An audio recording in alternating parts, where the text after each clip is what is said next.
Mwishoni mwa wiki iliyopita imeonekana video moja ikisambaa kwa kasi sana ikimwonyesha Rais Donald Trump wa Marekani akiokolewa na walinzi pamoja na viongozi wengine ambao walikuwepo kwenye hafla ya chakula cha waandishi wa habari White House, ambayo ilihudhuriwa pia na viongozi wa serikali wakiongozwa na Rais Donald Trump. Sasa imetoka taarifa kuhusiana na mshukiwa kukamatwa ambaye alifyatua risasi hiyo, na hapa nataka tuweze kumfahamu kiundani zaidi huyo mshukiwa au mtuhumiwa ni nani na kwa nini alifyatua risasi na alimlenga nani na kwa nini alichagua eneo ambalo yupo rais wa Marekani Donald Trump. Sasa kwa mujibu wa ripoti ambayo imetolewa na shirika la utangazaji la Uingereza la BBC, kuna mambo kadhaa ambayo yameelezwa kuhusiana na mshukiwa huyo.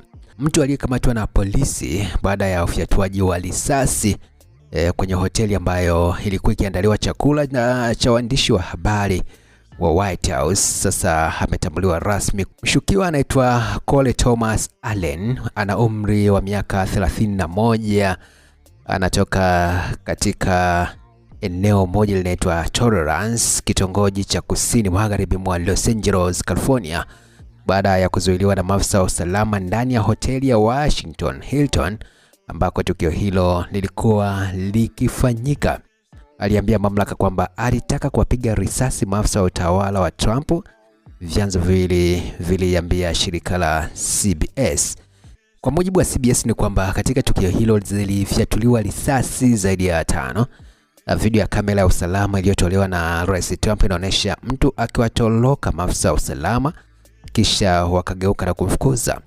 Katika kikao na waandishi wa habari ambacho kilifanyika siku ya Jumamosi, kwa maana ya weekend iliyopita, polisi waliripoti kwamba maafisa wa usalama na mshukiwa walifyatuliana risasi bila kutaja ni risasi ngapi ambazo zilifyatuliwa kila upande. Mkuu wa polisi wa Washington Jeffrey Kalol alisema kuwa mshukiwa hakujeruhiwa na risasi hizo, lakini alipelekwa hospitalini kwa ajili ya kutathminiwa. Mshukiwa huyo alikuwa mgeni katika hoteli ya Washington Hilton ambapo chakula cha jioni cha wanahabari hao kilikuwa kikiandaliwa. Kalola alisema kwamba alikuwa na bunduki, bastola pamoja na visu kadhaa. Kwa sasa kila kitu kinaonekana kuashiria kuwa mtu aliyekuwa akishambulia alikuwa peke yake, alisema mkuu huyo wa polisi. Baadaye Rais Trump alichapisha picha ya karibu ikimwonyesha mwanaume mtanashati akiwa chini, mikono yake ikiwa imefungwa mgongoni, akiwa amezungukwa na Secret Service, kwa maana ya walinzi wale wasili. Baadaye picha ziliibuka zikionyesha maajenti wa FBI na polisi wakipekua eneo katika anwani ya California ambayo inaaminika kuhusishwa na mshukiwa huyo. Hadi kufikia 2020, mshukiwa huyo ambaye anaitwa Allen alifanya kazi kwa muda katika kampuni ya kufundisha huko Tolerance ambayo inaitwa C2 Education, na mnamo Disemba 2024 alitawazwa kuwa mwalimu bora wa mwezi. Hajulikani ikiwa bado anafanya kazi katika kampuni hiyo.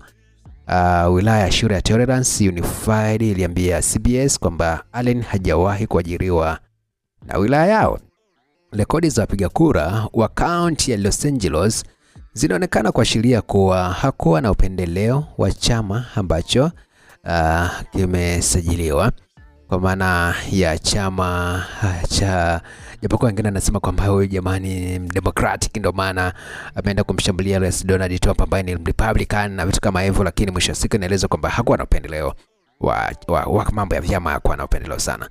Lakini pia kulingana na rekodi ya tume ya shirikisho la uchaguzi ambayo sasa imefanyiwa mahojiano na BBC, ilielezwa kwamba mpaka kufikia Oktoba 2024 Allen alikuwa amechangia kiasi cha dola 25 ambacho ni sawa na euro 18 kwa jukwaa la wachangishaji wa ActBlue, pesa ambazo zilikuwa zinachangishwa kwa ajili ya kusaidia kampeni ya urais wa Kamala Harris, ambaye huyu alikuwa ni mgombea wa urais kupitia chama cha Democratic. Lakini pia Allen anajieleza kwenye LinkedIn kama mhandisi wa mitambo lakini pia mtu wa michezo na mwalimu. Mtandao wa LinkedIn huu ni mtandao wa kijamii ambao watu wengi hujisajili kwa ajili ya kutafuta kazi na kuungana na watu wengine. Kulingana na wasifu wake, alisomea uhandisi wa mitambo katika taasisi ya teknolojia ya California kabla ya kuhitimu shahada ya uzamili ya sayansi ya kompyuta katika chuo kikuu cha jimbo la California mnamo mwaka 2025. Chuo ambacho alisoma, chuo ambacho ni cha taasisi ya teknolojia ya California, wengine wanapenda kukiita Caltech, kimethibitishia CBS kupitia barua pepe kwamba Allen alihitimu kutoka Caltech mnamo 2017, lakini hawakutoa maelezo zaidi. Jean Pirro, mwendesha mashtaka wa serikali katika jimbo la Washington, amesema kuwa mshukiwa anakabiliwa na mashtaka mawili kwa maana matumizi ya bunduki wakati wa uhalifu wa kutumia nguvu na kushambulia wakala wa serikali kwa silaha hatari. Aliongeza kwamba atafikishwa mahakamani, na mwanasheria mkuu wa Marekani Todd Blanche ameambia CNN, shirika la uandishi la habari la CNN, kwamba itabaki kuonekana ikiwa mashtaka zaidi yatafunguliwa dhidi ya mshukiwa, akiongeza kuwa hakika anaweza kushtakiwa kwa jaribio la mauaji kulingana na ushahidi ambao utakuwa umethibitika. Taarifa iliyopo mpaka sasa hivi ni kwamba Trump na maafisa wake huenda ndio walengwa wa shambulio la risasi ya Washington. Rais wa Marekani Donald Trump na maafisa wake ndio huenda walilengwa na mtu ambaye anatuhumiwa kuwa na bunduki ambaye alijaribu kuvamia dhifa ya waandishi wa White House. Kaimu mwanasheria mkuu wa Marekani Todd Blanche amesema mshukiwa huyo ambaye alitambuliwa na vyombo vya habari vya Marekani kama Corey, ambavyo nimekwambia hapo awali, mwenye umri wa miaka 31, ndio hivyo amekamatwa na polisi. Na Blanche akizungumza na NBC News amesema kwamba ni mtu ambaye anadaiwa kuwa na bunduki bado inachunguzwa, lakini matokeo ya awali yanaonyesha kuwa alikuwa akiwalenga maafisa wa utawala. Kikosi kazi cha FBI ambacho kinahusika na masuala ya ugaidi kinachunguza tukio hilo. Baada ya kuondolewa jukwani na kupelekwa mahali salama, Trump baadaye aliwaambia waandishi wa habari katika kikao kifupi siku hiyo ya Jumamosi kwamba anadhani hakuna taaluma ambayo ni hatari zaidi.